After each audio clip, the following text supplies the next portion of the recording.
Hello everyone, இந்த வீடியோவில் பார்த்தீங்கன்னா கைனமெட்டிக்ஸில் இருக்க ஷார்ட் ஆன்சர்ஸ் எல்லாத்தையும் நம்ம டீட்டெயிலாக பார்க்க போகிறோம். வாங்க ஒரு கொஸ்டினாக பார்க்கலாம்.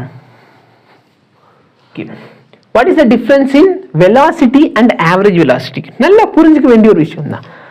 ஆவரேஜ் அப்படின்னா யோசிச்சு பாரு, நான் இங்கே இருக்கேன் திண்டுக்கல்ல. நிறைய பேர் திண்டுக்கல் தானா சார், நாங்களும் திண்டுக்கல் தான்.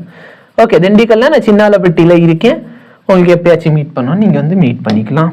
ஓகே, இப்போ நல்லா பாரு, நான் திண்டுக்கல்லேருந்து மதுரை போகிறேன். சரி, இப்போ நல்லா பார்த்தோன்னா திண்டுக்கல்லேருந்து மதுரை போகிறேன்னா இது என் ஸ்டார்டிங் பாயிண்ட்டா, இது என் ஃபைனல் பாயிண்ட்.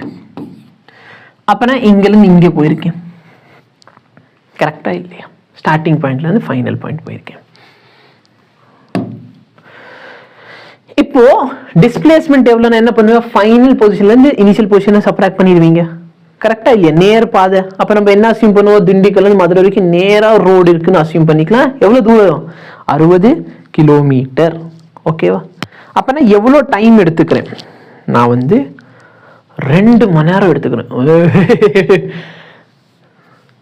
60 கிலோமீட்டர் போறது இந்த வாத்தியாருக்கு எவ்வளவு டைம் ஆகுது? 2 மணி நேரம் ஆகுது. ஏன் சார் இவ்வளவு மெதுவா யாராச்சும் வண்டி ஓட்டுவாங்களா? நாங்களாம் அப்படி ஓட்டுவோம். சரி, நீங்க பெரிய ஆளுங்கப்பா. ஓகே, அப்போ 60 கிலோமீட்டர் போறீங்க எவ்வளோ நேரத்தில்? நான் வந்து 2 மணி நேரத்தில் போயிருக்கேன். அப்போ என் ஆவரேஜ் வெலாசிட்டி என்ன? டிவைட் பண்ணி பார்த்தா 30 கிலோமீட்டர் பர் ஹவர். தோராயமாக நான் எவ்வளோ ஸ்பீடில் வண்டி ஓட்டியிருக்கேன்? 30 கிலோமீட்டர் பர் ஹவர் ஸ்பீடில் நான் வண்டியை ஓட்டியிருக்கேன். ஆனால் ஆக்சுவலாக நீ என் கூட வந்து உட்காந்துருக்கேன்னு வச்சுக்கோ. சார் இவ்வளோ மெதுவாக வண்டி ஓட்டினா எவனாவது உங்க கூட வருவானா? பரவாயில்ல, வந்துட்டு வேற வழி இல்லை உனக்கு. அப்போ நல்லா பார்த்தேன்னா நான் என்ன பண்ணியிருக்கேன், திண்டுக்கல் அவுட்டர்ல இருந்து ஓகேவா கொடை ரோடு வரைக்கும், ஓகே, நடுவில் ஒரு ஸ்டாப் இருக்கு, இங்கனுக்குள்ள இருக்கு மதுரை. திண்டுக்கல்ல இருந்து கொடை ரோடு வரைக்கும் நான் 80 ஸ்பீட்ல வண்டி ஓட்டி இருக்கேன். சார் என்ன சார் 30 தான் சார் உங்களோட தோராயமான வெலாசிட்டி வருது? நல்ல பிறகு ஒரு ஆவரேஜ். நான் இங்க எவ்வளவு ஓட்டியிருக்கேன்? 80 ஸ்பீட்ல போயிருக்கேன். அப்புறம் கொடை ரோட்ல என்ன ஆயிடுச்சுன்னா அந்த இடத்துல டோலுக்கு நான் காசு கொண்டு வர மறந்துட்டேன். சரியா? அப்போ என் ஃப்ரெண்டு வந்து காசு கொடுத்தான். அப்போ நான் என்ன பண்ணியிருக்கேன்னா டோல்கேட்லேயே கொஞ்ச நேரம் வெயிட் பண்ணியிருக்கேன். அடுத்து நாங்கள் டோலை கட்டிட்டு போயிட்டோம். அடுத்த நடுவில் பார்த்தோன்னா வாடிப்பட்டி இருக்கு.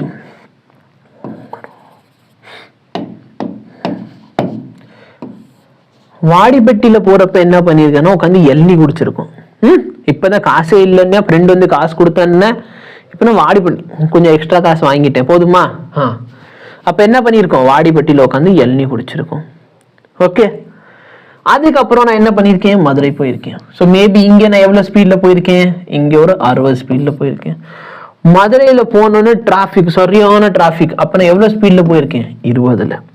அப்போ யோசிச்சு பாரு, என் வண்டியோட வெலாசிட்டி ஒரு நேரமும் வேற வேற வேற வேற வேறையா இருக்கு, கரெக்டா இல்லையா? ஆனா இது என்னது, இது மொத்தமா இந்த இடத்துல வந்து நான் டோல்ல உட்காந்த டைமும் கணக்குல தான் வருது, கரெக்டா? என்ன ஸ்டார்ட் பண்ணது 10 மணி, போய் சேர்ந்தது 12 மணி. நீ டோல்ல உட்காந்து எள்ளி குடிச்சிரு, இல்ல வாடிப்பட்டியில போய் எள்ளி குடி, இல்ல மதுரையில டிராபிக்ல வண்டி உருட்டிக்கிட்டே போ, அதை பத்தி அதுக்கு கவலை இல்லை. அவன் என்ன சொல்றான், சார் ஸ்டார்ட் பண்ணீங்க ஃபைனல் இங்க, ஸ்டார்டிங் பாயிண்ட் ஃபைனல் பாயிண்ட் இவ்வளவு டைம் ஆயிருக்கு. அப்ப டிவைட் பண்ணா இது என்னோட ஆவரேஜ். அதே பொதுவாக வெலாசிட்டி அப்படிங்கிறது பாரு, ஒரு இடமும் வெலாசிட்டி வேற வேற. இது என்னது, ஒரு ஆவரேஜ் வெலாசிட்டி. ஓகேவா? இதுல ஒரு நல்ல விஷயம் பாரு, சப்போஸ் நான் ஒரு பாயிண்ட்ல ஸ்டார்ட் பண்ணியிருக்கேன், மதுரை போயிட்டேன், எல்லா வேலையை முடிச்சுட்டு திரும்பி வீட்டுக்கு வந்துட்டேன். இப்படி டிஸ்பிளேஸ்மெண்ட் எவ்வளோ? சரி, எங்க ஆரம்பிச்சிங்களோ அங்கேயே வந்துட்டீங்க. அப்போ டிஸ்பிளேஸ்மெண்ட் என்ன? 0. எவனாச்சும் 120ன்னு சொன்னவங்க யாரையா? போனது 60, வந்தது 60. அது டிஸ்டன்ஸ். டிஸ்பிளேஸ்மெண்ட் என்ன? ஸ்டார்டிங் பாயிண்ட்ல திரும்பி வந்துட்டேன். அப்போ டிஸ்பிளேஸ்மெண்ட் எவ்வளோ? 0. அப்போ ஆவரேஜ் வெலாசிட்டி எவ்வளோ இருந்திருக்கு? 0. ஏதாச்சும் ஒரு நம்பர்ல டிவைட் பண்ண என்ன வரும்? 0 தான் வரும், கரெக்டா இல்லையா? மேத்ஸ் மார்க் கேட்கல தம்பி, இதோட ஆன்சர் கேட்டேன், 0 தான். ஓகே, அப்போ அதுவும் மேத்ஸ் மார்க்கா? ஓகே, அப்போ 0 பை ஏதோ ஒரு டைம் 4 மணி நேரமோ 8 மணி நேரத்துல திரும்பி வந்திருக்கீங்க. அப்ப டிஸ்பிளேஸ்மெண்ட் எவ்வளோ? 0. அப்போ இந்த இடத்துல ஆவரேஜ் வெலாசிட்டி என்ன? 0. ஆனா நீ எங்கேயாச்சும் வண்டியை 0 ஸ்பீட்ல ஓட்டிக்கிட்டு இருந்தியா? அப்ப வெலாசிட்டிங்கிறது பார்த்தனா ஒரு குறிப்பிட்ட டிஸ்டன்ஸ், சரியா? இதுல இருந்து இது வரைக்கும் இது ஒரு குறிப்பிட்ட டிஸ்பிளேஸ்மெண்ட் பாக்குறேன், இங்க இருந்து இங்க குறிப்பிட்ட டிஸ்பிளேஸ்மெண்ட், இங்க இருந்து இங்க வரைக்கும் குறிப்பிட்ட டிஸ்பிளேஸ்மெண்ட் பாக்குறோம், சரியா? ஸோ இது டிஸ்பிளேஸ்மெண்ட். டிஸ்பிளேஸ்மெண்ட்டை அந்த டைம்ல டிவைட் பண்ண வெலாசிட்டி கிடைக்கும், அது வந்து ஆவரேஜ். அப்படின்னா total displacement by total time. இதுக்கு என்ன டெஃபினேஷன் எப்படி எப்படி எழுதுறது? வெலாசிட்டி தான் rate of change of position. ஆமா, ஆவரேஜ் வெலாசிட்டினா என்ன? டோட்டல் சரியா? இந்த இடத்துல டோட்டல்ங்கிற ஒரு வார்த்தை மட்டும் இன்க்ளூட் பண்ணிக்கோ. Total rate of change of displacement. So rate of change of டிஸ்பிளேஸ்மெண்ட்ல இந்த இடத்துல என்ன பண்ணணும்?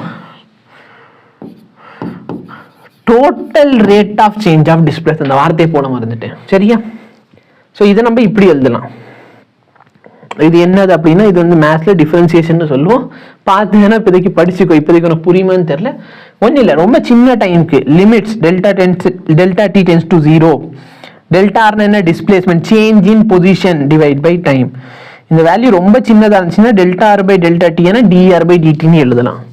ஓகே, ஸோ இது பற்றி தேவையில்லை, சும்மா எழுதிக்கோ, எக்ஸாம்பிளுக்காக இது எழுதி வச்சுக்கோ சரியா? புரிஞ்சிருக்கும்னு நினைக்கிறேன்.